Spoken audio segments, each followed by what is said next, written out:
Video learn about the చర్మం అంటే skin duties మనం తెలుసుకుందాము. శరీరానికి దెబ్బ తగలకుండా చేయును అండ్ హాని కలిగించే క్రిములను శరీరంలోకి ప్రవేశించకుండా అడ్డుకుంటుంది. చెమట ద్వారా వ్యర్థ పదార్థాలను బహిష్కరిస్తుంది.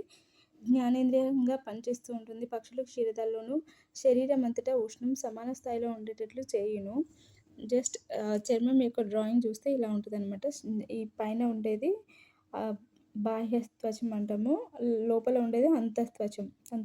నెక్స్ట్ అంతత్వచంలో నునుపు కండరాలు ఇట్లా ఉంటాయన్నమాట. నునుపు కండరాలు అండ్ రక్తనాళాలు, నాడులు ఇవన్నీ అంతఃచర్మంలో ఉంటాయి. బయట కనిపించే బాహ్య చర్మంలో మాత్రం అవన్నీ కనిపించవు.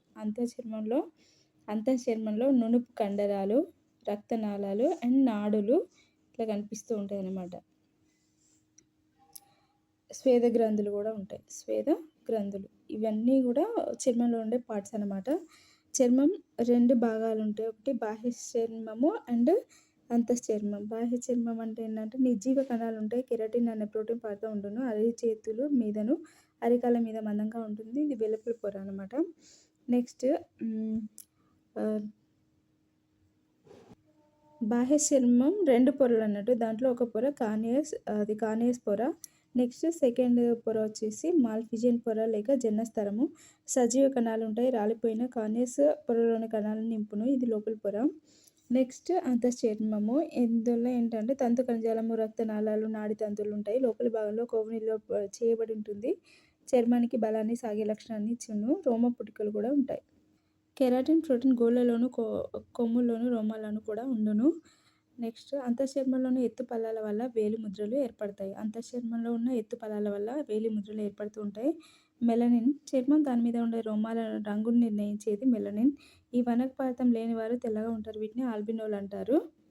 సూర్యరశ్మి వల్ల ఈ పదార్థం ఉత్పత్తి ఎక్కువ చర్మం గాఢమైన రంగుని సంతరించుకుంటుంది. దీన్ని టానింగ్ అంటారు. యువి కిరణాల దుష్ప్రభావం నుంచి చర్మాన్ని రక్షిస్తూ ఉంటుంది. నెక్స్ట్ చర్మంలో 2 రకాల గ్రంథులు ఉంటాయి అన్నమాట. ఒకటి స్వేద గ్రంథులు. స్వేద గ్రంథులు ఏం చేస్తే చెమటను స్రవిస్తాయి. ఇవి చుట్టుకొని ఉండు నాళము స్వేద రంధ్రం ద్వారా చర్మంపై భాగంలో తెరుచుకును. నెక్స్ట్ రెండవ రకం గ్రంథులు వచ్చేసి సెబేసియస్ గ్రంథులు లేక తైల గ్రంథులు అన్నట్టు. సెబం అనే తైల పదార్థాన్ని స్రవించును. ఇది ఒక సంచిలా ఉండును. ఇది ఒక నాళ ద్వారా రోమ పుట్టుకలోకి తెరుచుకుంటుంది. చర్మం ఎండిపోకుండా చూస్తుంది.